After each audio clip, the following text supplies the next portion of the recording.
Nosotros vamos a dar inicio a este otro apartado de esta metafísica que estamos nosotros elaborando y que llevaría por título del amor extremo. Lo que podríamos decir es que generalmente se nos quiere mostrar el amor extremo mediante la imagen de una mujer apasionada que se consume por un amante que la desdeña. Y es preciso entonces que esta mujer acabe aniquilada. ¿O acaso el amor extremo no es destruirse por alguien? Si lo que importa es la aniquilación, la destrucción, ¿por qué no matarnos por amor por una piedra o lo que sería sin duda el culmen, es decir, como el grado máximo o el grado extremo de este amor por nada? ¿Por qué no entonces matarnos por nada? El amor a la nada es el más gratuito, puesto que no tenemos realmente nada que recibir a cambio. Y por eso puede adornarse de un aura mucho más trágico, como si fuera una especie de solemnidad insuperable, donde morir o esta destrucción por nada ofrecería una especie de gratuidad insuperable. Pero podemos mencionar que ese aura es un espejismo. Uno cree darse totalmente, pero no se da nada. Por eso decía Jesús a propósito de la limosna: que vuestra mano izquierda no sepa lo que hace la derecha. En nuestro caso, la mano izquierda se extasía ante el movimiento ofertorial de la derecha hasta tal punto que ni siquiera se da cuenta de que la mano derecha está en realidad vacía. De hecho, así es como se hunde Narciso. El momento en que se contempla a sí mismo y el momento en que se ahoga no son dos momentos sucesivos, pues cuando se ahoga es cuando más se admira y extasía de sí. Podemos decir que en el caso de Narciso, precisamente su ahogamiento no solo se va a ver reflejado en el momento en el cual éste se hunde en el agua, sino en el momento en el cual ya se hunde en sí mismo, lo cual no le permite percatarse de ninguna otra cosa. Y por eso su hundimiento se realiza de una manera conjunta. Es decir, el momento en el que se contempla a sí mismo y el momento en el que se ahoga representarían un solo acontecimiento. Es de hecho como el resultado, pues, de un solo gesto. Así pues, volvemos a encontrar en todo caso la confusión entre darse muerte y dar la propia vida, que nosotros ya habíamos comentado en otra ocasión. Y es una confusión de lo más desastrosa, puesto que pesa sobre nuestra concepción del amor, que a su vez será la que ordena todos nuestros deseos. Más bien deberíamos decir, el mayor amor no consiste en destruirse a sí mismo, sino en levantar al otro, e incluso en levantarse con el otro. Y para poder lograr esto, para poder realmente levantarse con el otro, habrá que estar muy vivo, y no más bien aniquilado, es decir, reducido a una nada, incapaz de ofrecer algún tipo de ayuda o bien de apoyo.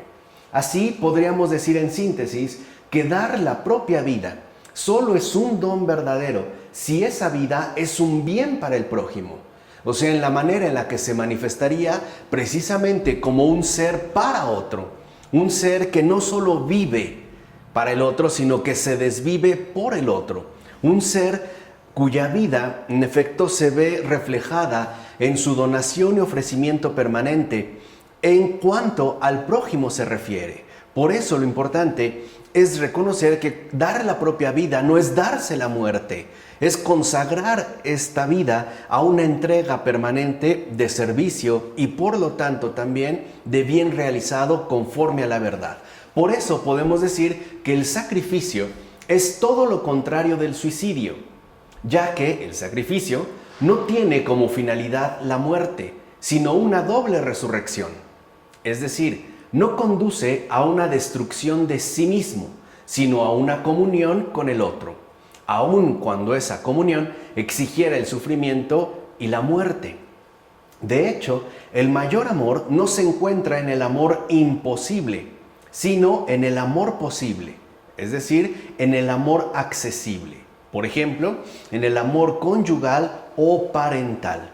Es muy fácil decir que el mayor amor nos invitaría a una situación que en definitiva quedaría por completo fuera de nuestro alcance, es decir, que estaría más allá de nuestras reales posibilidades. Pero ese es un equívoco, esa es una falsedad. Más bien, el mayor amor se realiza en ese amor accesible que nos es a nosotros ofrecido según las circunstancias concretas de nuestra propia existencia.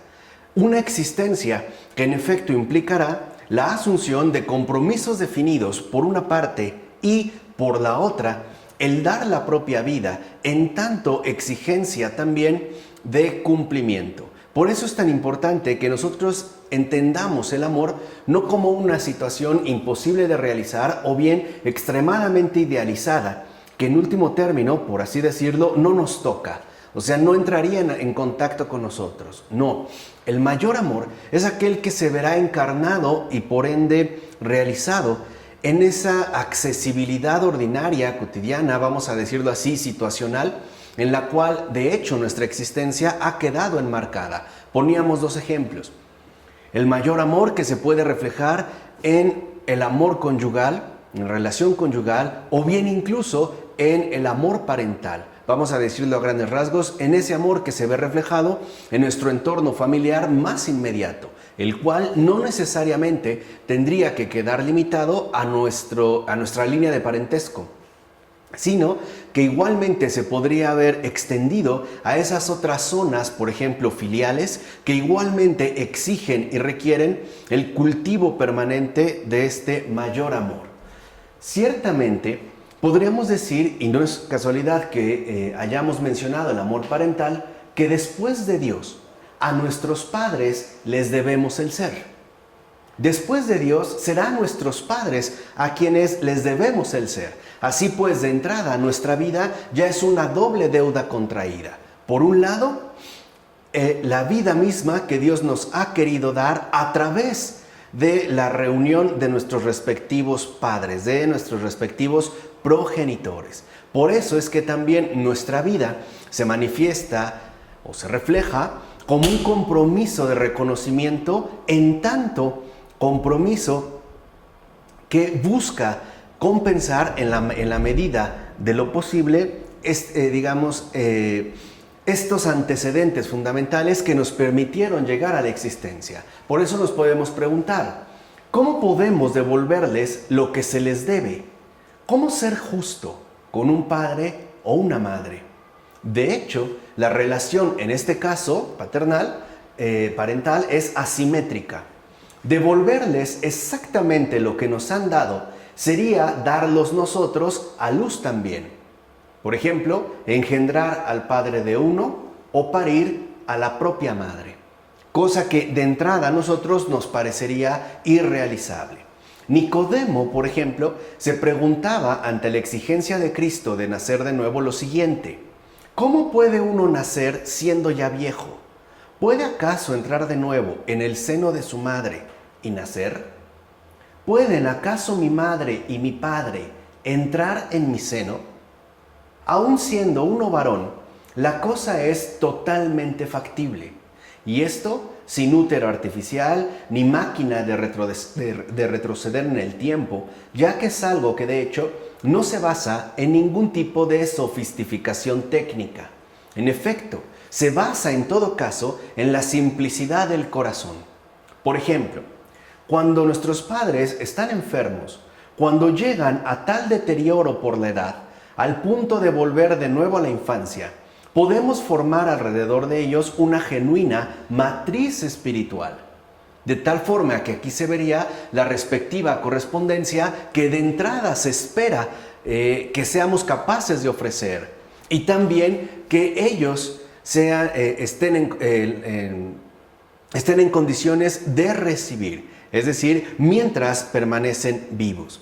Esta matriz espiritual también expresaría finalmente ese amor mayor cuya accesibilidad para nada nos resultaría a nosotros imposible de alcanzar, o bien esta matriz espiritual se formaría en torno a esa simplicidad del corazón cuya profundidad de acogida es capaz de asumir y sobre todo de corresponder, es decir, dar una respuesta ante la situación concreta que atravesarán nuestros respectivos progenitores, sobre todo cuando están enfermos o bien deteriorados por el avance de la edad.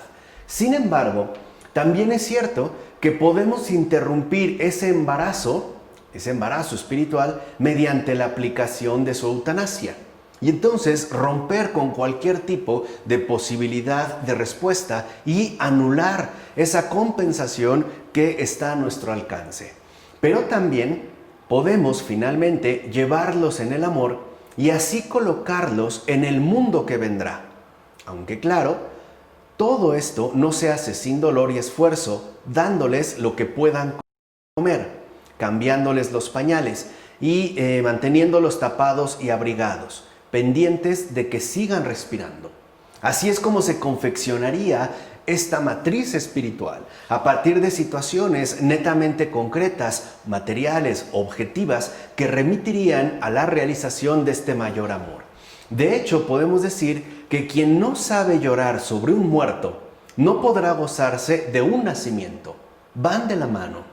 Porque el llorar sobre un muerto involucra también como el énfasis puesto en ese don que llamamos vida y que de una u otra manera llega a un término preciso que al menos a nosotros, en tanto terrenales, nos resulta insuperable. Y asimismo es este don de vida el que uno en efecto reconoce como algo inmenso y también ciertamente inmerecido. Ciertamente podríamos también mencionar que en otra época teníamos las lágrimas mucho más disponibles y asimismo el recurso a Dios por medio de la extrema unción. Iban pues unidas. Pero ahora tal parece que como último sacramento tenemos a disposición la llamada eutanasia y por ende también el ahorro mismo de las lágrimas, que está justificado en todo caso en esta afirmación de ahorro o bien economización del sufrimiento. Decimos que no queremos que esa persona siga sufriendo, pero la realidad es que también nosotros no queremos seguir esforzándonos en el recorrido que exige el sufrimiento conjunto, es decir, la compañía que hace necesario el compartir incluso esos momentos de dolor o todas aquellas exigencias pesadas, difíciles e incluso fatigosas que involucra el acompañar a estas personas. Es más, ya no sabemos qué hacer en esas horas solemnes en las que ya no hay nada más que hacer. Y quizá por eso hacemos lo que sea sin detenernos a pensar de qué se trata en realidad. Justamente porque hemos olvidado que podíamos acompañar y secundar la obra de Dios. Incluso hay personas que en situaciones límite lo expresan de manera abierta diciendo es que ya no sé qué más hacer. O bien ya no podemos hacer absolutamente nada más que recurrir a ese último sacramento del mundo contemporáneo, la eutanasia. Y por ende ahorrarnos no solo las lágrimas, sino también, y por qué no decirlo, toda la serie de gastos económicos que esto implica. De hecho, somos víctimas de un mundo que ya no sabe rezar. Es decir, un mundo que en general ya no sabe transformar la impotencia humana en potencia divina. Y esto es bien importante. Nos sumergimos cada vez más en el fangoso pozo de la impotencia humana sin saber qué hacer, o en todo caso, sin saber pues rezar. Así, tal parece que de fondo hemos olvidado la primera gran lección de la vida. ¿Cuál es la primera gran lección de la vida? Rezar. Y como ya dijimos, ¿qué es rezar? Transformar la impotencia humana en potencia divina. Pero al no saber rezar, nos privamos de la potencia divina y lo único que hacemos es acrecentar ya la de por sí enorme impotencia humana. Y por eso, los incurables de espíritu se encuentran hundidos en un estado mucho más crítico que los incurables del cuerpo. En este caso, el mal debe ser tratado en su propia raíz. Y este aspecto que ahorita vamos a comentar es fundamental. Curiosamente, Estos incurables de espíritu no son los que sufren tendidos en camastros numerados ni reciben cuidados paliativos en múltiples hospitales. No. Estos enfermos del espíritu son más bien los que están instalados en puestos administrativos bien remunerados, en despachos muy reputados, viajando y viajando de un lugar a otro, o bien disfrutando de plácidas vacaciones y en centros deportivos de cara recreación. De hecho, estos incurables de espíritu se las dan de muy alegres, de muy competentes, de ideólogos serios y de muy capaces. Lamentablemente, su terso cutis, su cuidado bronceado y sus fluidas y abundantes digestiones ocultan e encubren el mal profundo de sus almas. ¿No habría más bien que socorrerlos? El inconveniente con los incurables de espíritu es que, a diferencia de los incurables de cuerpo, son los últimos en darse cuenta de que están enfermos. Es más, de que están carcomidos por un grave mal. Los incurables de cuerpo, de alguna u otra manera, detectan el estado lamentable e incluso desastroso en el que se pueden llegar a encontrar. Mientras que los incurables de espíritu están tan encubiertos por toda la serie de farsas que los van acompañando, que lamentablemente son los últimos en percatarse del verdadero malestar que los está carcomiendo.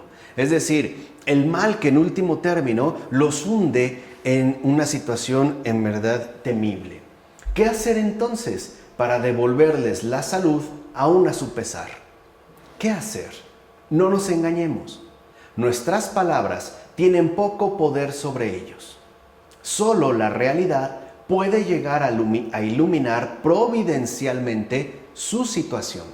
Por eso también tendríamos que acudir a la primera gran lección de la vida, es decir, a rezar. Porque si reconocemos nuestra real impotencia, en este caso, que nuestras palabras no van a tener ningún tipo de efecto o poder sobre ellos, y en el caso, por ejemplo, también de estos incurables de espíritu, habría que añadir a todos los que padecen algún tipo de adicción o bien de afección desordenada, lo que sí nos queda, pues, es rezar, para que se dé la ocasión de que la realidad irrumpa a la manera de un relámpago, donde se pueda iluminar de repente, es decir, providencialmente, su situación lamentable.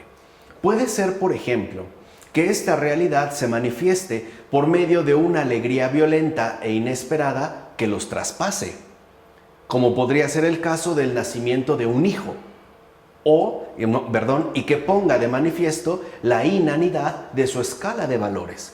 O sea, de ese cúmulo de falsedades en el cual han estado enfangados. Pero con frecuencia, más bien, harán falta golpes en verdad duros.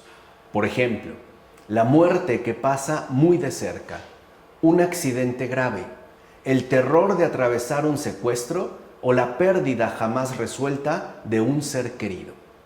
O bien, el homicidio, el asesinato de una persona amada. La pregunta es, ¿por qué? ¿Por qué harán falta golpes en verdad tan duros, golpes en verdad tan severos? ¿Por qué hará falta que la realidad irrumpa de una manera tan dolorosa e incluso podríamos decir de una manera tan hiriente, tan penetrante? Bueno, porque hay cabezas tan cerradas y de corazón tan endurecido que la benevolencia celeste está obligada a abrirlas con el mazo de la curación. Se habla de una curación sin lugar a dudas dura y áspera, sí, pero necesaria y redentora. Por eso hoy en día también podríamos nosotros pensar el por qué vemos que, por ejemplo, el índice de criminalidad y en general de violencia se ha incrementado y además se ha intensificado de tal manera en el mundo contemporáneo. E incluso podríamos preguntarnos el por qué se suelen presentar a diario situaciones tan duras, tan difíciles para tal cantidad de personas alrededor del mundo. Y aquí una respuesta, porque es un hecho del obrar propio de la benevolencia divina, es decir, de su obrar providencial. Es cierto que se habla, por ejemplo, en los noticieros que siempre buscan exaltar aquella parte menos importante de la cuestión. Por ejemplo, mencionábamos, se ha incrementado el índice de secuestros. Sí, pero lo que no se menciona también es el índice de conversiones o bien transformaciones profundas que han llegado a experimentar las personas que de hecho estuvieron cercanas o incluso vinculadas muy de cerca, en carne propia, en ese tipo de acontecimientos. Y eso es algo que no se menciona. Se menciona que también ocurren homicidios o matanzas o a pequeña y gran escala. Pero tampoco se menciona los cambios profundos que han podido experimentar esos corazones tan endurecidos y esas cabezas tan duras a través de la irrupción de una realidad ciertamente drástica. Dijimos, sí, dura y áspera, sí, pero también es cierto que se ha tratado de una curación, vamos a decirlo así, de un ablandamiento del corazón que conlleva reordenar también como la configuración de los propios pensamientos. Se trataría en todo caso de una curación tanto necesaria como y sobre todo redentora. Así podríamos pues englobar la cuestión del amor extremo. Un amor extremo que, como nosotros ahorita acabamos de plantear, implica precisamente una realización también de aquella curación que no por ser dura y áspera, difícil y dolorosa, será por ello innecesaria y menos aún estará, digamos, como desvinculada de su propósito en verdad redentor. Así, de ahí pasamos ahora a la sociedad del crimen perfecto, que sería este otro aspecto que desarrollaremos a continuación. Para empezar, no podríamos hablar de crimen perfecto sin antes disipar un equívoco. La perfección, que aquí se menciona cuando se habla del crimen perfecto, ¿no? Esta perfección no es la perfección moral. Es, en todo caso, solo una perfección técnica, una perfección cosmética, que por lo demás puede incluir más bien cierta perfección en la inmoralidad. En efecto, el criminal nunca es virtuoso, pero puede llegar a ser un virtuoso en el crimen. Y así puedes crecer en esa perfección en la inmoralidad. Y tal virtuosismo es más sobresaliente por cuanto aparece sobre un fondo de tinieblas. Es decir, mientras más esté coludido con ese fondo de tinieblas. De hecho, lo que admiramos, por ejemplo, en un asesino en serie no es su vicio, sino las virtudes aparentes que se dan en él. O sea, toda esta proyección cosmética que nos hace a nosotros caer en confusión. Por ejemplo, su meticulosidad de funcionario, su valentía al desafiar la venganza pública, su astucia para despistar a los perseguidores, su placer infantil cuando inventa pistas falsas, su rigor calculador de gran matemático, su cabeza fría e incluso lo que a veces también se suele mencionar, esa especie de inteligencia brillante que lo colocaría sin mayores dificultades en el estatus propio de la genialidad. No obstante, cabe mencionar que en la perfección del crimen también hay grados. Lo que solemos llamar crimen perfecto es, por lo general, un asesinato. Un asesinato en el que el criminal logra falsear los indicios criminales y borrar así su respectivo rastro. Por ejemplo, Jack el Destripador. Cumpliría con todos los requisitos previos que hemos mencionado y además sería un asesino que, en último término, jamás fue capturado, que incluso logró falsear sus respectivos indicios criminales, lo que hoy nosotros llamaríamos las pistas, y por lo tanto nunca se pudo llegar a su captura.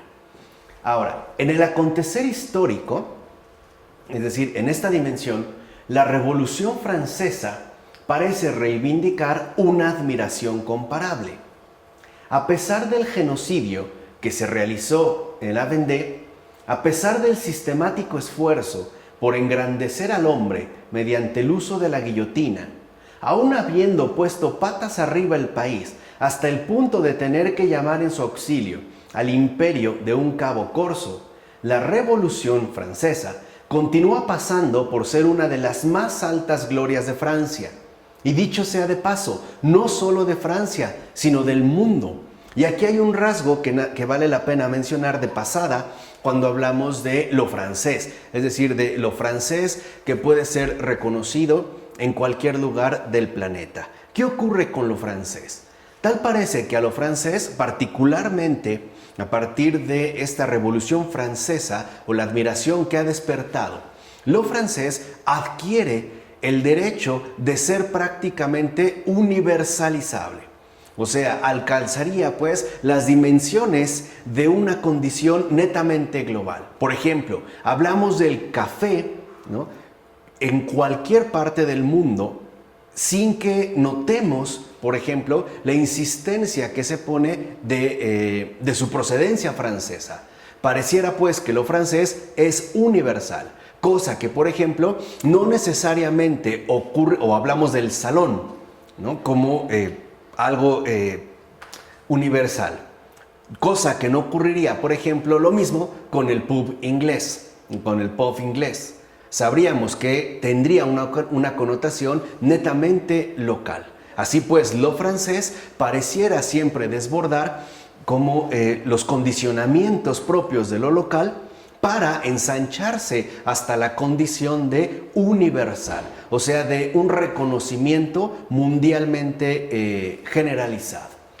Así pues, cuanto mayor es la enormidad del crimen, como en el pasado régimen soviético, que también fue presentado como un régimen glorioso, más difícil es borrarlo.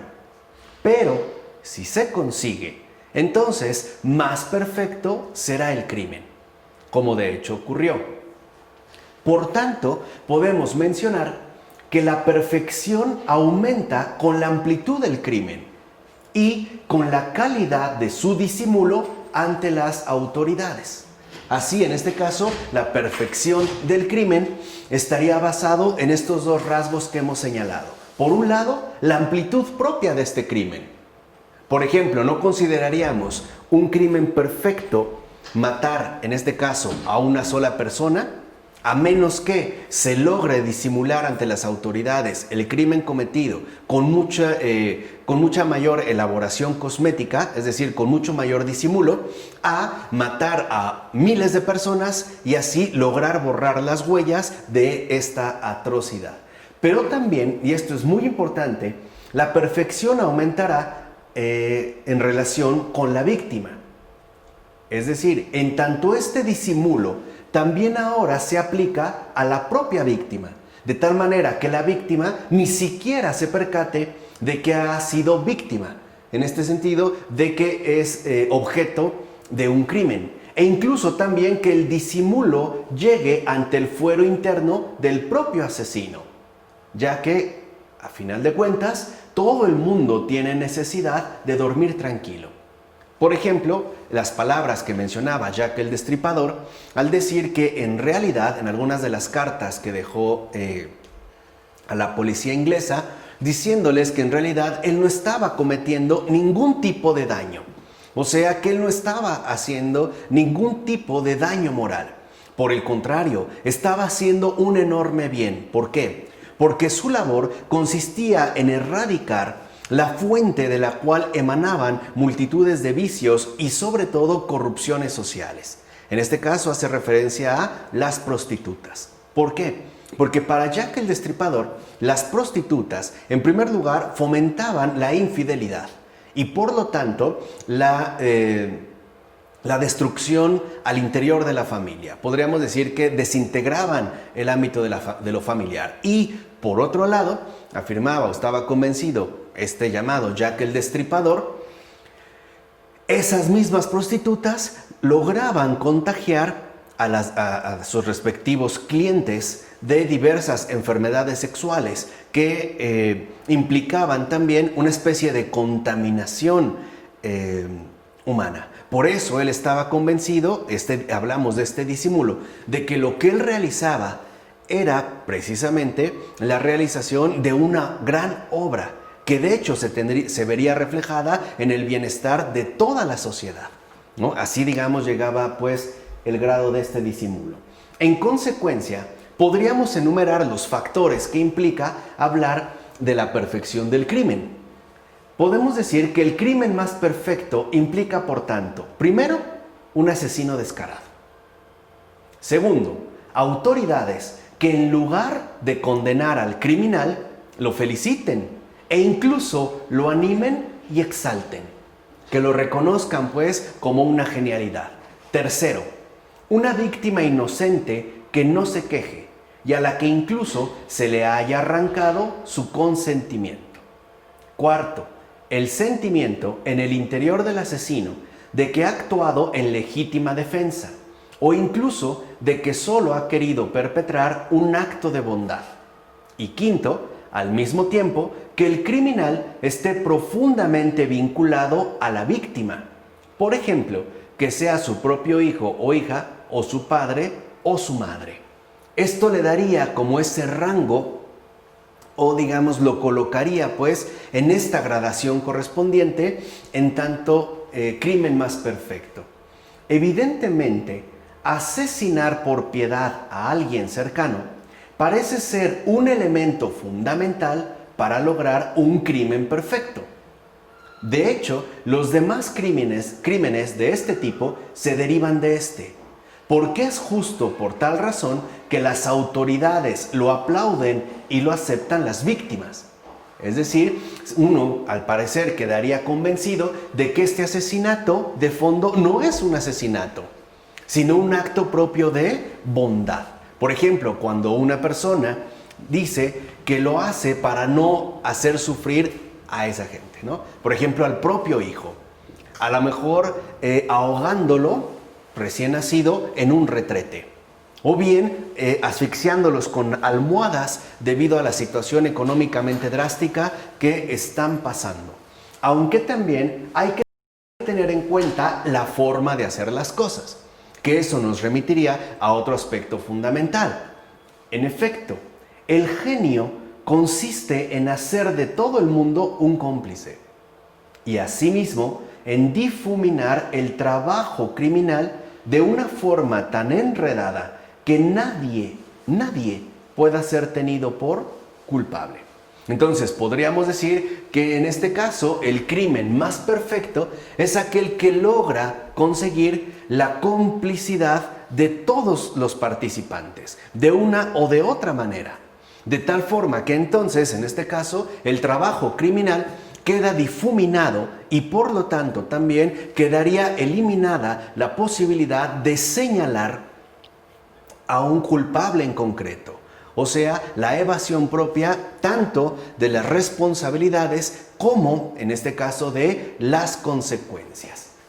Además, en la medida en que se le haga propaganda y publicidad, logrando con ello una familiaridad unánime y generalizada, ya no parecerá realmente un crimen.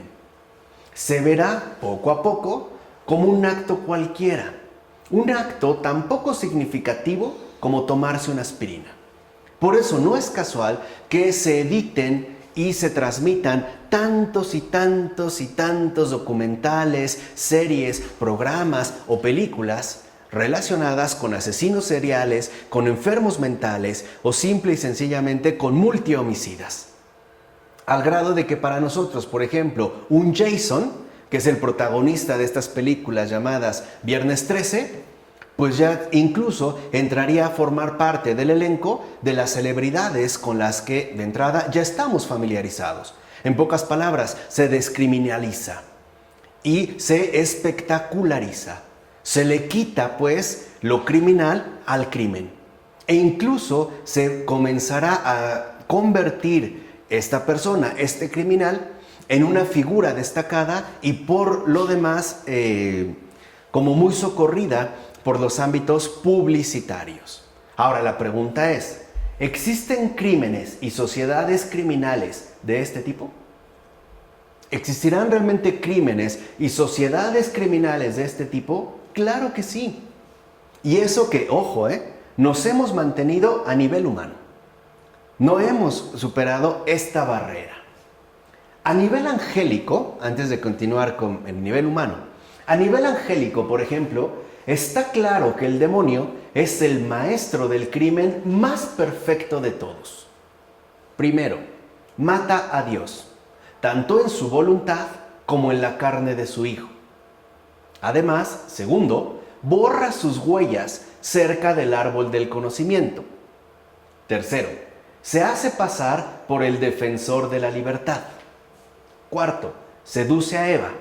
Y quinto, por ella a Adán, para finalmente, séptimo, hacer de ellos y de su descendencia unos imitadores y unos cómplices, que ni siquiera sabrán ya si Dios existe. Ya hablaremos más adelante del deicidio, de ese Dios ha muerto. Pero esto es importantísimo de destacar, en tanto en efecto la maldad sobre todo requiere de un séquito nutrido tanto de imitadores como de cómplices, al grado de que el mal alcance pues como tales ámbitos de extensión que ni siquiera se considere un mal e incluso se llegue a ver como algo por demás necesario como infranqueable. Pensemos el caso evidente de la corrupción. ¿Qué pasa hoy en día? Hoy para muchos la corrupción ya no necesariamente es un mal. Es un modus operandi de la sociedad actual. Incluso hay personas que no hay manera de hacer las cosas si no es recurriendo, por ejemplo, a los modos que este mundo impone y sugiere. Al grado de lo que se busca es que en efecto todos seamos cómplices de esta madeja envenenada, ¿no? Que seamos pues unos fieles imitadores de los pasos dados en principio por Satán. O sea que aquí pues Satanás aparecería también como el maestro de todos. Y aquí vemos cómo siempre busca hacer a la inversa de Jesús. Si a Jesús le llaman maestro y el propio Jesús dijo que hacemos bien porque lo es, Satán dice, no, el maestro soy yo. Y como maestro debo tener discípulos, debo formar escuela.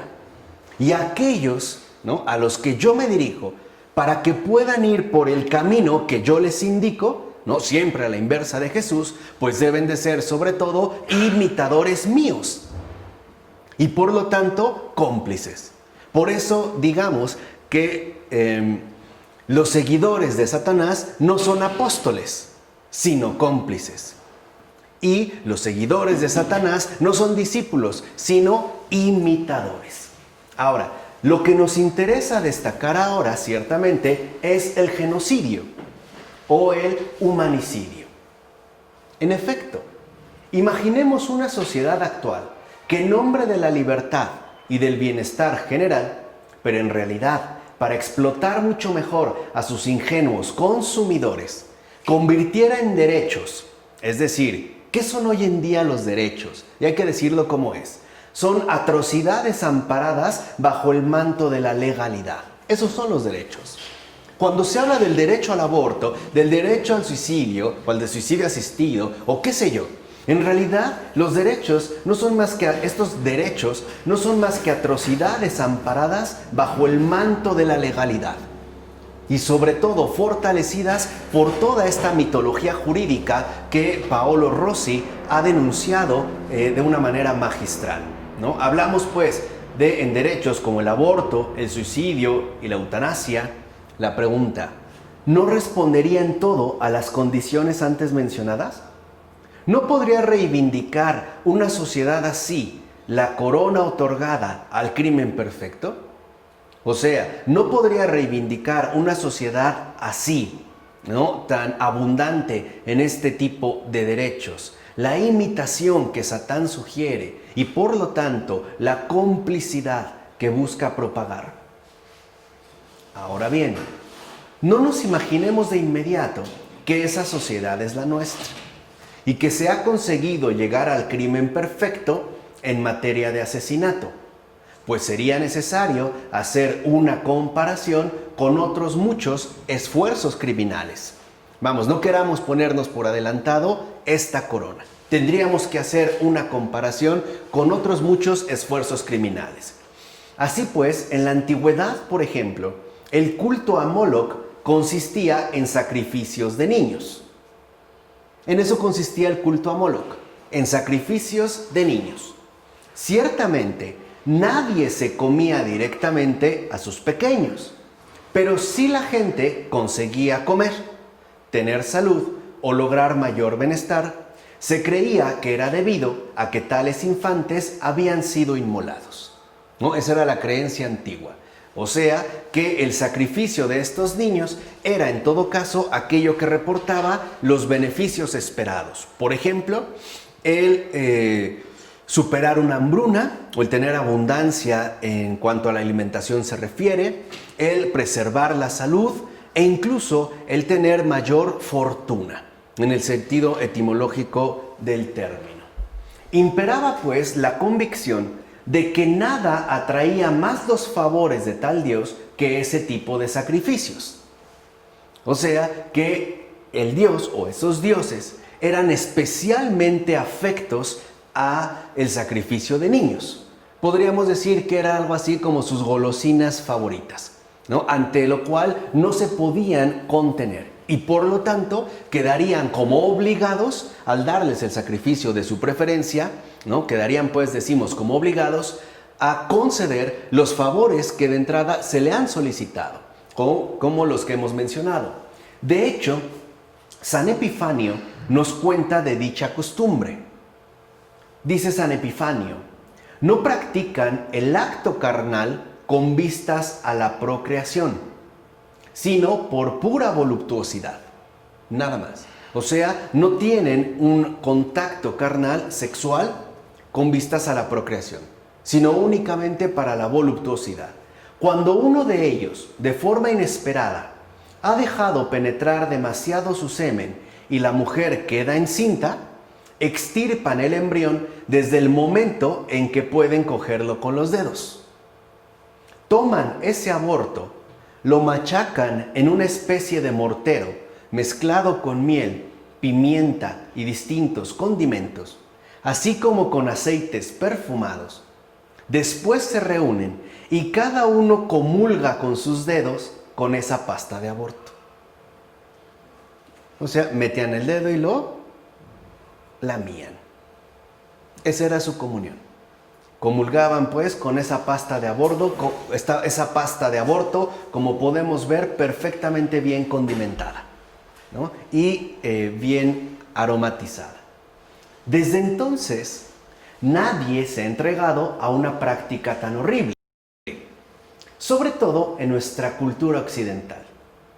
Pero con esto, queremos decir que nosotros somos más hipócritas, pues aunque tal cosa no se hace abiertamente, el rito está ahí, el rito sigue, apenas disimulado, e incluso participa en un cierto inconformismo. En efecto, nosotros no aprovechamos directamente el aporte calórico de los embriones expulsados, pero sí que sabemos encontrarles un empleo útil y, por supuesto, económicamente sustancioso. Algunas industrias de cosméticos se sirven de ellos para la preparación de ciertas cremas para rejuvenecer la piel. Y esto es un secreto a voces, de hecho se sabe, incluso está documentado. Basta con ponerse a investigar un poquito para darnos cuenta que los verdaderos terroristas de estos tiempos no son aquellos que acaparan la atención de los medios de comunicación, ya hablaremos de ellos también en su momento, sino los grandes consorcios farmacéuticos cuyas transnacionales han invadido el mundo entero. En efecto, estos terribles terroristas, estas poderosas farmacéuticas, están en primer lugar extremadamente bien camuflajeadas. Su crimen está perfectamente bien disimulado, puesto que lo que ofrecen, por ejemplo, cosméticos para el rejuvenecimiento de la piel, anti-lifting, antiarrugas, etc., están basados, de hecho, en pasta de aborto. Y por ello, ojalá se conociera el real trasfondo de la legalización del aborto, De hecho, y hay que mencionarlo abiertamente, la legalización del aborto tiene un trasfondo mucho más oscuro de lo que se suele suponer. ¿En qué consiste? Lo voy a decir de manera sintética. Al legalizar el aborto, entonces las clínicas donde se practican tendrían más materia prima para surtir las exigencias de las farmacéuticas. Es decir, tener pues una entrega de materiales constantes, frescos y recientes de residuos fetales. Porque a ninguna mujer que se le practica un aborto se le regresa lo que se le ha sacado. A ninguna. A ninguna se le regresa en bolsa Ziploc para su respectiva congelación. A ninguna. ¿Dónde queda eso? Y ahora ya saben. Y mientras más sofisticado sea el artilugio cosmético, mayor estará implicado en el uso precisamente de esos restos abortivos. O sea, de esas pastas de aborto también. Por eso era tan importante que el aborto se legalizara, porque era la manera en la cual, de manera legal y por ende lícita, se podían obtener más recursos para la preparación de estos cosméticos, que como hoy sabemos, tienen un enorme impacto de ventas alrededor de todo el mundo y en cualquier país. Y si a eso le añadimos el miedo que nos han metido con respecto al envejecimiento, pues entonces entenderemos el por qué era mucho más importante que estos abortos quedaran confiscados sin ser catalogado a manera de crimen, sino como un proceso legal que no tendría, de hecho, mayor tipo de inconvenientes. Y no solo médicos, sino también morales, ¿no? Estos jueguitos de lenguaje, estas trampas lingüísticas que el mundo tanto suele usar para cometer sus respectivas atrocidades, es decir, para poder fortalecer la perfección de sus crímenes. Es como lo que ocurrió en el Tratado de Kioto de 1997 en Japón, cuyo tema central era la preocupación por la contaminación medioambiental. ¿Quién es el que impulsó y presionó para realizar, este tratado? Estados Unidos. ¿Qué es básicamente lo que se sostiene en ese tratado? Que la emisión de contaminantes tiene que quedar regulada. Y para quedar regulada se utiliza otro de estos truquitos lingüísticos, ¿no? Muy simples pero de enorme repercusión, donde las palabras son cambiadas para obtener los efectos esperados. Ya, por ejemplo, en el protocolo de Kioto, ya no se habla de que se va a multar a una empresa por la emisión de contaminantes, sino que se le va a imponer el pago de una tarifa. Este cambio de multa a tarifa lo expresa todo. Porque si hablamos de multa, por ejemplo, implica que hay una carga de culpa realizada y por ende el reconocimiento de algo indebido. Pero si hablo de tarifa, se borra de inmediato esta carga e incluso pareciera que no se está cometiendo ningún tipo de acto indebido, sino aquello que en todo caso, en pocas palabras, tendría un precio para compensar lo realizado.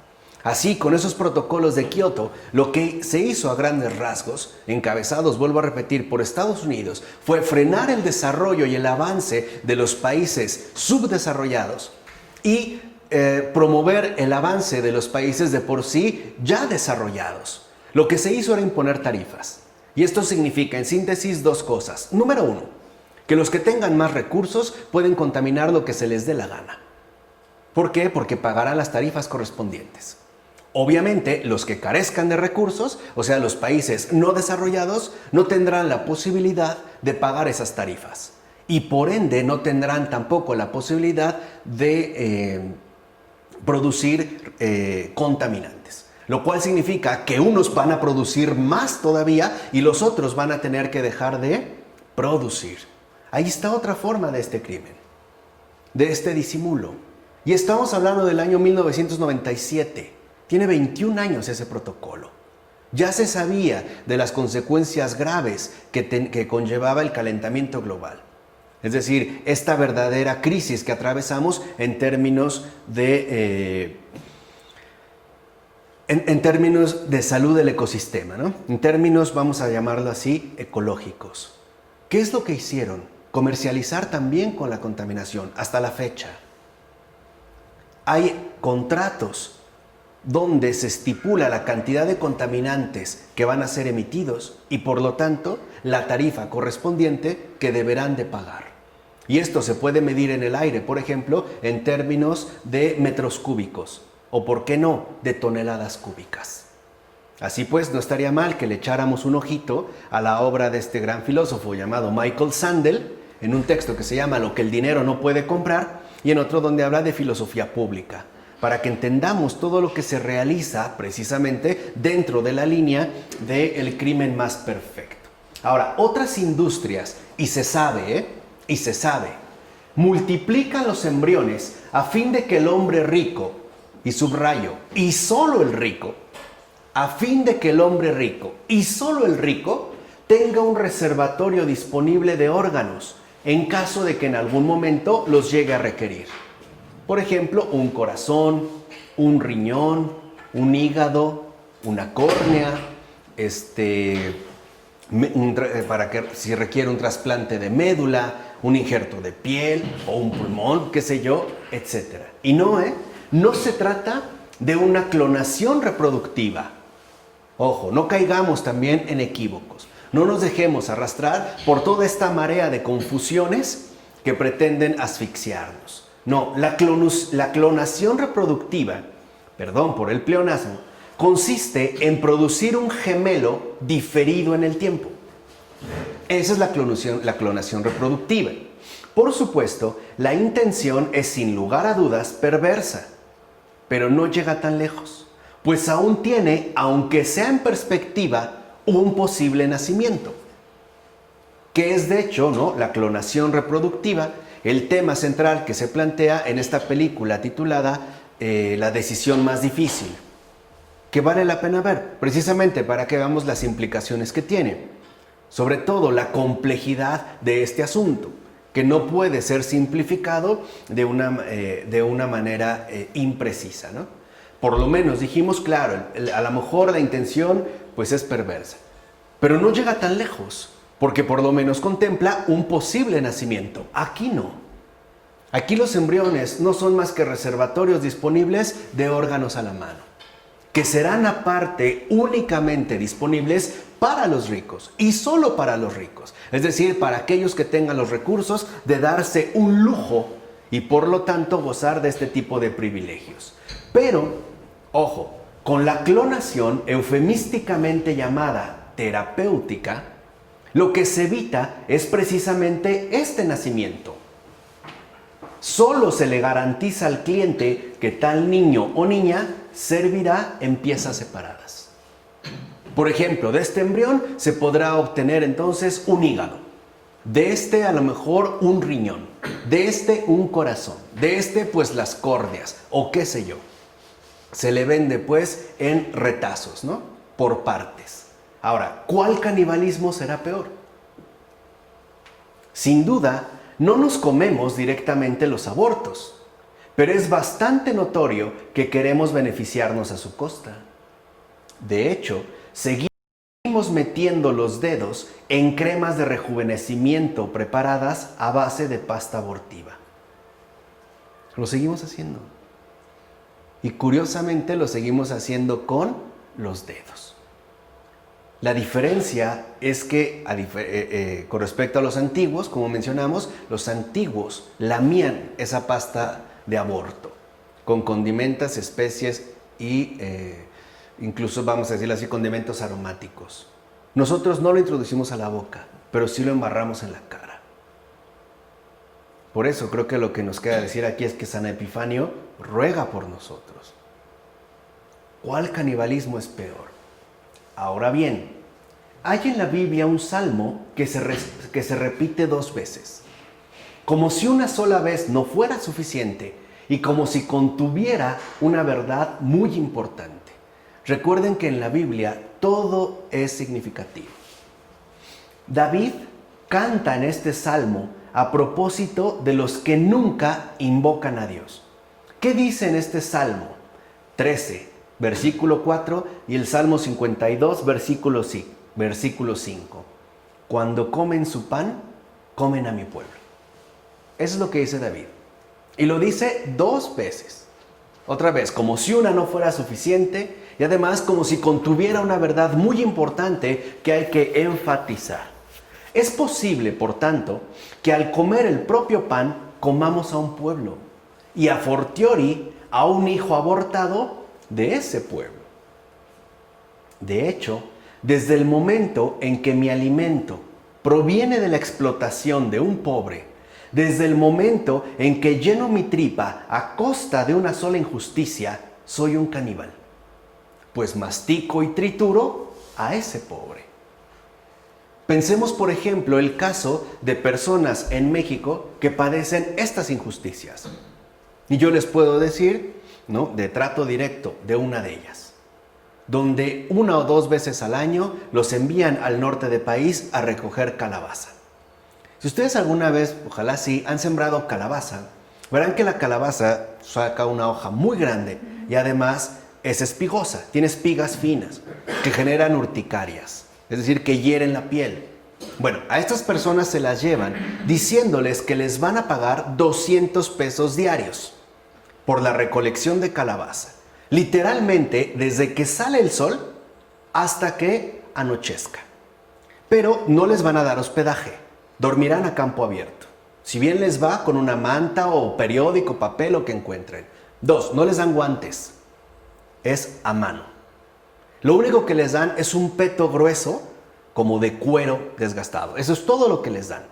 No les pagan alimentos, obviamente no tienen sanitarios y no tienen ningún tipo de contratación que los respalde, por ejemplo, ante un abuso. ¿Qué sucede?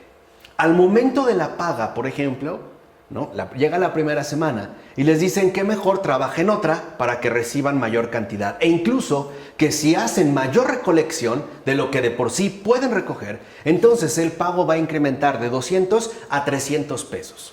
O mejor aún, que si realmente se desgastan en la recolección y hacen una recolección impresionante, el pago será mensual y de 200 les pagarán 400 pesos, el doble. La mayoría acepta ese trato. ¿Qué sucede? Al momento en el que llega el pago, el contratista desaparece y los dejan ahí, en ese campo abierto, sin comidas, sin condiciones, nada. Y no los dejan 1 hora, los dejan días e incluso semanas, y los han llegado incluso a abandonar hasta 2 y 3 meses, llevándolos al límite de la desesperación. Cuando éste reaparece y ya sabe que están tanto física como emocional como psicológicamente, es decir, anímicamente destruidos, entonces les dices, aquí está tu pago, pero ya no van a ser los 200 que acordamos, van a ser 20 pesos por día. ¿Los tomas o los dejas? Y muchas veces lo que reciben ni siquiera les alcanza para su camión de regreso. Ahí está esa explotación. A eso es también a lo que se refiere David. Cuando comen su pan, comen a mi pueblo. Ahí está. No es pues una situación meramente irrelevante o secundaria. Ciertamente no hay engullimiento directo, pero sí que hay trituración real. Emocional, física, psicológica, etc. Y esa terrible costumbre es de lo más común y corriente, especialmente entre las mujeres jóvenes, ya que uno de los mayores logros de nuestra actual sociedad es haber hecho de tales mujercitas, en contra de su instinto femenino más profundo, una caníbal de su propio pequeño. Además, ¿qué tipo de consejos suelen recibir estas jóvenes mujeres cuando le dicen a alguien más que están embarazadas? ¿Qué se les dice? Cuando una chica de 15, 16 años le comenta a lo mejor a sus allegados, a personas que conoce que está embarazada, por lo regular es, ya tu vida se echó a perder. Estás muy joven, ¿qué vas a hacer a tan corta edad? Ya no vas a seguir estudiando, se acabó, bla, bla, bla. Veámoslo más en detalle. Echemos pues un vistazo rápido a esos consejos profundos, que incluso antes de estar embarazadas, suelen ya recibir a través de diversas publicaciones y revistas. Por ejemplo, baje en 3 días 4 kilos. Adelgazar sin esfuerzo gracias a la dieta X. Cómo mantenerse delgada, esbelta y radiante. Mantén tu figura. Los nuevos secretos de la felicidad. Y de entrada, se declara que aquello que nos hace dichosos no son precisamente los hijos. Eso ya va pues postulado de manera implícita. Así las cosas, desde antes de nacer, esos pequeños son presentados como un problema grave, ya que no tendrán otra misión que ponerte gorda. Y adiós a tus 4 kilos menos. Solo la placenta pesa ya 2 kilos, imagínate. La pura placenta. Incluso un titular de revista planteaba la siguiente cuestión: ¿los hijos, fuente de felicidad? Por supuesto que no. Eso es falso. Replican los psicólogos. La presencia de los hijos contribuye a debilitar el sentimiento de bienestar que se suele experimentar al estar a solas con la pareja. Es decir, justamente antes de que nazca el primer bebé. En pocas palabras, un hijo estropea la relación conyugal. Va a debilitar los lazos, va a crear distanciamientos, va a enfriar la relación, va a acabar con el intenso romance. ¿Qué hace falta entonces para tener éxito en la vida y ser feliz, según esa revista? La respuesta es clara. Comer plátanos que estimulan la producción de serotonina, pero también fresas que rebosan de antioxidantes. Y por supuesto, no puede faltar la ingesta de ese maravilloso chocolate que libera gran cantidad de endorfinas. Además, se recomienda el acto sexual constante. Y no porque con ello se abra uno a otra vida, o sea, no porque uno piense en hijos, sino porque baja la tensión y actúa como un relajante natural, llegando incluso a eliminar la presencia molesta del estrés. Por supuesto, si en verdad se desea alcanzar la realización plena de la felicidad, hay aún otros ingredientes que no se deben omitir. Por ejemplo, además dijimos, ¿no?, de los plátanos, las fresas, el chocolate y la actividad sexual frecuente, constante e intensiva. Frecuentar mucho las redes sociales. Tener un gato o un perro para acariciar. Tener flores en casa. Hacer ejercicio. Comer saludable y evidentemente ir siempre de compras para estrenar ropa y calzado. Estas son las bienaventuranzas del siglo presente. Aunque también es aconsejable, ¿por qué no?, rezar y meditar profundamente. Porque las prácticas religiosas aumentan las emociones positivas que tanto nos hacen falta. E incluso se aconseja practicar yoga o ejercicios de estiramiento, respiración y meditación. ¿Y cuáles eran las emociones positivas de Cristo en la cruz? Así pues, es como si no tuviéramos alma, como si fuera absolutamente necesario destruir nuestro espíritu para ser felices, para estar más tranquilos y relajados. Pero resulta que un día una de esas jóvenes lectoras de tales revistas descubre que está embarazada. Mira una y otra vez los resultados de los análisis que tiene entre sus manos. Y lo que podría haber sido un acontecimiento en verdad gozoso, ahora lo vive como un total desastre, como una catástrofe nefasta y horripilante. Ciertamente, algunas personas bien intencionadas le aconsejan: si tienes ese niño, puedes olvidarte de tus estudios, de tus fiestas, olvídate de tu vida, como si no lo tuviera ya, como si no tuviera nada todavía en sus entrañas. O también, a tu edad es demasiado pronto, tienes todavía mucho por delante, mucho que disfrutar y conocer todavía.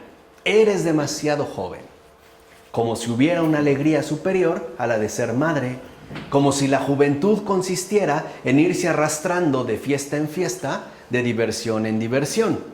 O bien, y veamos la otra postura. Eres una irresponsable. Lo has demostrado al no tomarte la píldora, al no haberte cuidado. Pero ni siquiera sabes cuidar de ti misma. ¿Cómo vas a cuidar a un hijo? Como si la responsabilidad no consistiera en asumir el fruto intrínseco de los propios actos. Curiosamente, nace entonces una especie de piedad anticipada por el feto. Yo sería para él una mala madre. Estaría resentida con el bebé por haberme estropeado mis estudios, mis planes, mis proyectos. Y me avergonzaría de estar resentida con el bebé. ¿Hay piedad? Sí, pero también hay un afán mucho más profundo por seguir adelante a solas, sin nadie que supuestamente me eche a perder mi propia vida. Y de paso, no hay que olvidarlo, hay también un incremento del lucrativo negocio que realiza aquel laboratorio de cremas antiarrugas y geles adelgazantes. Por su parte, el ginecólogo la tranquiliza con una gran sonrisa, tratando de demostrarle que no es algo grave, sino una bagatela, cualquier cosa, hombre, como exprimirse un barro o quitarse una espinilla. Y la seduce aún más, recordándole la gran libertad que obtendrá con este aborto, las fiestas que no se perderá y los estudios que podrá continuar gracias a esta muerte. Claro está que el ginecólogo obtendrá directamente sus ingresos de los embriones destruidos. Y todos los que hemos promovido y apoyado el aborto somos a semejanza suya, fieles del dios Moloch. Sacrificamos a nuestros hijos para conseguir nuestro bienestar, para estar en mejores condiciones de seguir adelante en nuestras orgías consumistas, ya que sin hijos tendremos menos preocupaciones y un mayor margen de liquidez monetaria para seguir comprando y gastando. No por eso hay tanta gente que te dice y te repite que los hijos salen caros, que para tener un hijo hay que pensarlo bien y te empiezan a hacer la cuota anual de pañales, toallitas desechables, sin hablar de los imprevistos, las consultas al pediatra. Te hacen una factura, ¿no?, que pretenden que te aterrorice el enorme gasto que eso implicará y que de fondo más bien te conducirá a privarte de esa orgía consumista tan llena de compras y de gastos desbordantes. Pero cuando nos comamos nuestros plátanos y nuestras fresas, cuando degustemos nuestras deliciosas barras de chocolate, cuando acariciemos a nuestras encantadoras mascotas y estrenemos nuestra ropa y calzado, todo esto será a costa de ese pequeño abortado, de ese sacrificio. De fondo, una sutil estructura de engaño e ilusión, es decir, de pecado, nos hace creer que este hijo de hombre es una amenaza, un grave peligro, y que solo se podrá construir nuestra felicidad al ir en contra suya, es decir, solamente aniquilándolo. Tal armazón sostiene de tal forma nuestro siglo que muchas personas son como ciegos de nacimiento y por eso practican el asesinato creyendo así rendir culto a la libertad humana. Hoy no le llamamos Moloch, pero sí libertad humana o, en términos más categóricos, autonomía. Además, una psicología devastadora nos ha enseñado ya desde hace tiempo y de forma tan eficaz los peligrosos traumatismos de la infancia que mejor preferimos suprimir al hijo en vez de tener un hijo traumatizado. Gracias, señor Freud. Tal parece que todo está organizado para matar a nuestros hijos aún antes de nacer. Incluso, para mayor comodidad, se suele ofrecer un aborto químico a domicilio. En efecto, tal medicamento, y nótese, se le llama medicamento, o sea, algo empleado para librarnos de una enfermedad, para curarnos de un malestar, llega con toda facilidad a nuestras manos. Y es así como en nuestros días también se comulga con la pasta de aborto que fuera denunciada por San Epifanio. De hecho, la religión del consumidor se fundamenta en esta parodia de la Eucaristía. Una parodia que depende de la tajante eliminación de un inocente. Ahora bien, nuestra visión de la muerte está mezclada en el seno de una misma visión de la vida con nuestra visión del nacimiento. Y esto no hay que perderlo de vista. En efecto, la cultura de la concepción implica una cultura del martirio, o sea, la disposición a dar testimonio de la dignidad de la vida hasta dar la propia sangre. Por su parte, la anticultura del aborto implica una anticultura de la vida, la supresión de ciertas vidas que de entrada se declaran indignas de nacer y por ende indignas también de vivir. Piensen cómo hoy también muchos médicos te dicen y te convencen de que si gracias a los magníficos avances tecnológicos descubres que el bebé o la criatura o el feto viene en malas condiciones, lo puedes eliminar. O sea, en pocas palabras, que no es digno de nacer. Lo que realmente ahí se sugiere es que esta cosa, esta deformidad, esta vergüenza para, en primer lugar, la madre, los padres, la familia, la sociedad en su conjunto, no es digna de vivir. No es digna de vivir así, es decir, así como está. Y en consecuencia, no será digna de nacer. Así pues, si se puede extinguir la vida en el útero, ¿por qué no devorar también a los incurables y a los viejos decrépitos? ¿Por qué no también los trituramos y los machacamos? ¿Por qué no los hacemos en tamales? E incluso creo que sería una buena fuente de proteína para aquellos que no tienen la posibilidad de comprar carne, que de hecho está tan cara. Claro que su carne es menos tierna, pero sería una vergonzosa discriminación no hacerles el honor de ser parte de nuestros humanos festines. Seríamos discriminatorios, ¿no? En una cultura que se jacta de ser tan incluyente y tan antidiscriminatoria. Con todo, sería un error detenerse en este punto, ya que a final de cuentas, todo tiene que ser consumible y consumido. De fondo, esto propicia que lo real se despliegue en la forma que adopta un artículo de consumo, que en último término no corresponde para nada con nuestra indudable realidad. Por ejemplo, uno no puede comerse 6,000 docenas de huevos en el desayuno, ni irse de vacaciones a Hawái 4 veces al día, ni usar 10 autos de colección al mismo tiempo.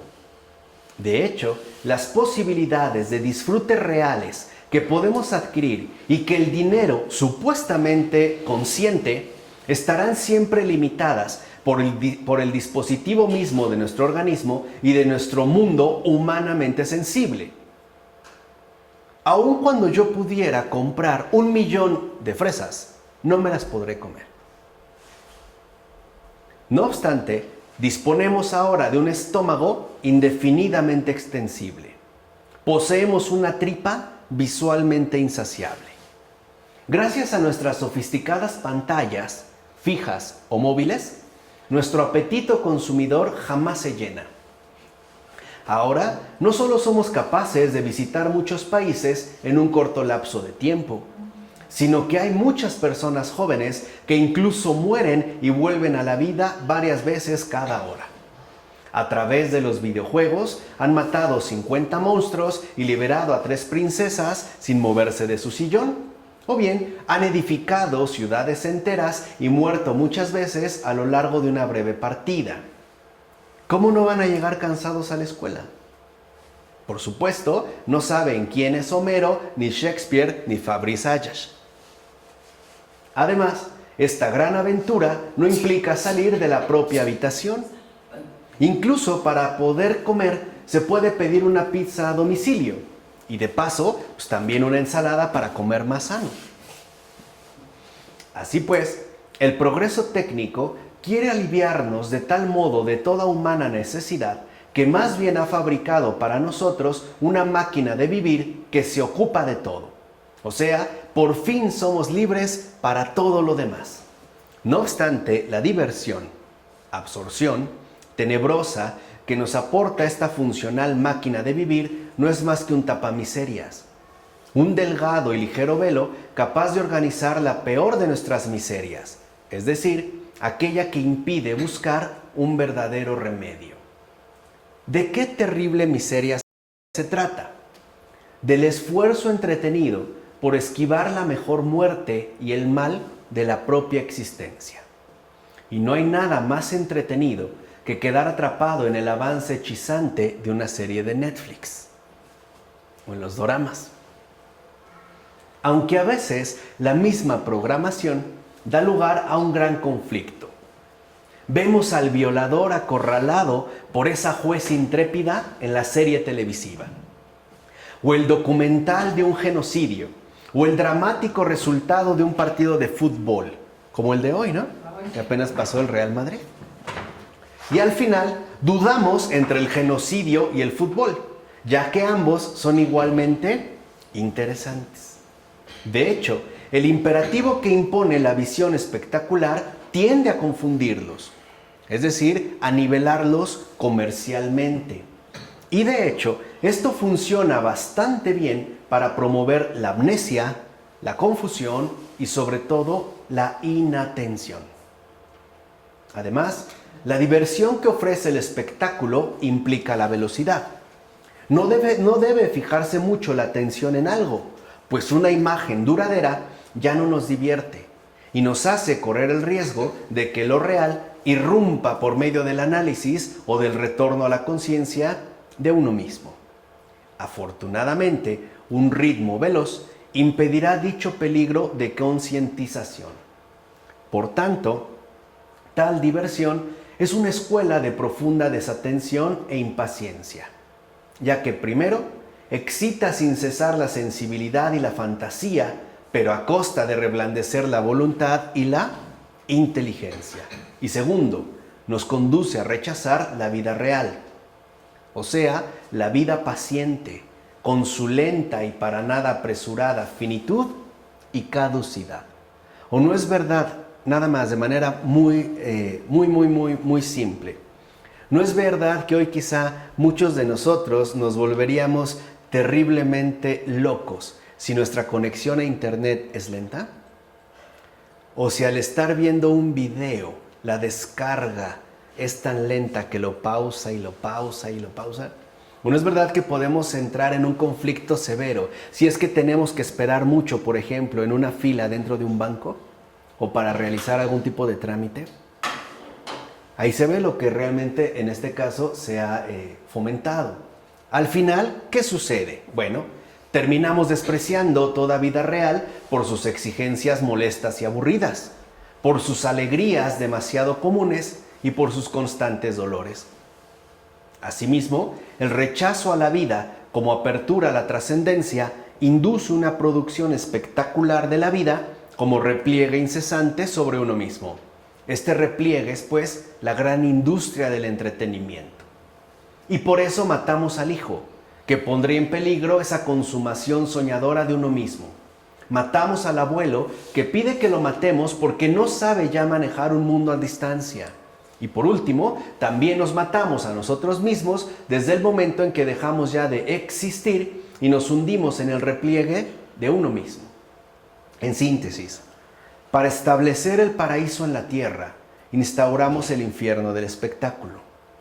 Para estar entre gente pacífica, nos convertimos en asesinos y eliminamos todo rastro de pecado original a través de la diversión y la velocidad. A fin de cuentas, nuestra propia vida es devorada por los artículos de consumo que tanto anhelamos. Es el chiste trágico del consumidor consumido, la condición fatal de transformarnos en autófagos. Y mientras queremos ser hijos del instante, hijos de ese tiempo llamado real, que más bien es la desrealización del propio tiempo, nos negamos a ser hijos de nuestros padres, esposos de nuestras mujeres, padres de nuestros hijos y, por supuesto, hijos de Dios, hermanos de Cristo. Más vale, pues, estar disponibles para todas las ficciones posibles, gozando de la mágica libertad que nos aporte Él. Si no queda satisfecho con su producto, le devolvemos su dinero. Esto último parece confirmarnos que la creación entera está mal hecha y que por eso, gracias a la nada y a la evasión, podremos escapar de ella con un solo clic. Y tal huida se acelera frenéticamente porque el aburrimiento se ha radicalizado. En efecto, ya no huimos ante la angustia de la muerte personal, sino que huimos ante la angustia más terrible de no tener siquiera una muerte que sea la nuestra. Hemos matado a nuestra hermana la muerte en tanto que hermana, y volvemos a encontrarnos con la muerte en tanto que nada. Ya no se trata de ese tránsito que quiere decir pasar al otro mundo, sino que ese fallecimiento solo se certifica médicamente. Así pues, la muerte parece reducirse a ese punto final de un expediente clínico, e incluso de un engorroso trámite administrativo que, por supuesto, las funerarias nos ayudan a resolver. De hecho, ya nadie tiene derecho a la agonía, terrible o sublime, siempre misteriosa, siempre humana, donde poder llorar hasta hartarse, o aullar de miedo, o confiar en su esperanza intrínseca. Nadie ya tiene derecho a perturbar al mundo entero con un grito de angustia o de alegría, una angustia inconsolable o una alegría demasiado fuerte. Ahora solo queda callarse. La cosa debe ocurrir como en una cadena de montaje, sin sobresaltos ni turbulencias. Es decir, nadie debe desinstalar, o mejor dicho, desprogramar nuestra actual industria del crimen perfecto. Y cuando se oye brotar el grito auténtico de la agonía, habrá que sofocarlo inmediatamente con múltiples sedantes y ruidos mecánicos y artificiales. O bien, antes de que aparezca ese ruido tan extraño, tan penetrante como es el llorido de un bebé, habrá incluso que omitirlo desde antes de que lo pueda emitir. O sea, ni siquiera se le permitirá nacer. De tal forma que todo siga esta secuencia, ¿no?, programática de dispersión y confusión. Tanto una dispersión como una confusión que forman parte de la estrategia central de la sociedad del crimen perfecto. Vamos a dejar hasta aquí. Del Padre, del Hijo, del Espíritu Santo.